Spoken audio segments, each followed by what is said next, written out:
Sale అయిపోయిందా?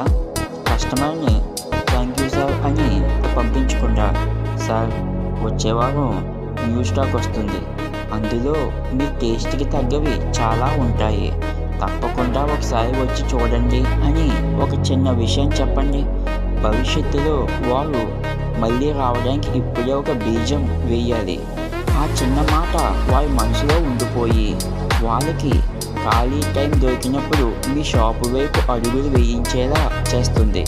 నిజానికి కస్టమర్ని పంపించేటప్పుడు మీ పలికే ఆఖరి మాటలే వారు తరువాత రావడానికి పునాది అవుతుంది. అమ్మకం ముగింపు అనేది క్లోజ్ అవ్వకుండా మరో కొత్త బేరానికి ఆహ్వానంలా ఉండాలి. కస్టమర్ మీ వస్తువుపై ఉన్న ఆసక్తిని తగ్గకుండా చూసుకోవడమే మీ వ్యాపారాన్ని పోటీ ప్రపంచంలో నిలబెట్టే అసలు సూత్రం. మీకు మరిన్ని వాల్యుబుల్ కంటెంట్ కోసం నా పేజ్ని ఫాలో అవ్వండి. Thank you for watching.